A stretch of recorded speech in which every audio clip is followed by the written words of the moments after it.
एक और अहम खबर आप तक पहुंचाएंगे।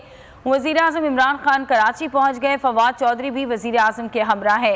इमरान खान ग्रीन लाइन बस मंसूबे का इफ्तिताह करेंगे। यह अहम खबर आप तक पहुंचा रहे हैं। ग्रीन लाइन बस सर्विस मंसूबे का आज इफ्तिताह होने जा रहा है और इसी सिलसिले में वज़ीर आज़म इमरान खान कराची पहुँच चुके हैं।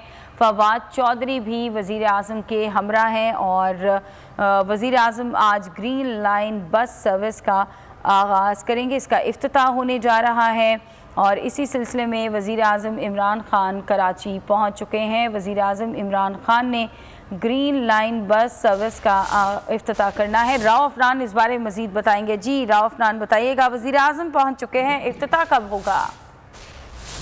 जी बिल्कुल, वज़ीर आज़म इमरान खान खुसूसी तैयारे से अब कराची पहुंचे हैं। उनके हमरा वज़ीर इत्तलात फवाद चौधरी भी हैं। आज दोपहर जो है गवर्नर हाउस के अंदर एक तकरीब मुनक्किद की जाएगी जिसमें जो ग्रीन लाइन का जो ट्रायल ऑपरेशन है उसका इफ्तिताह किया जाएगा, जबकि 25 दिसंबर से मुसाफिरों के लिए ग्रीन लाइन बस मंसूबे को खोल दिया जाएगा।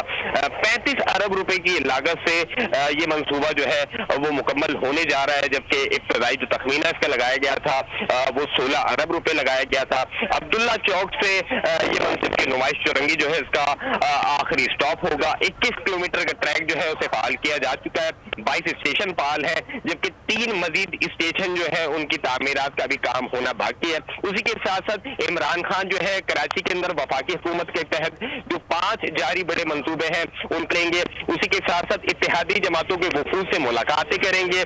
PTA के अरकान सूबाई कौमी असम्बली से भी मुलाकातें होंगी और तमाम जो वफाकी हुकूमत के तहत जारी मंसूबे हैं उनका मुकम्मल तौर पर जायजा भी लिया जाएगा। जी ठीक है राव अफनान, बहुत शुक्रिया आपका।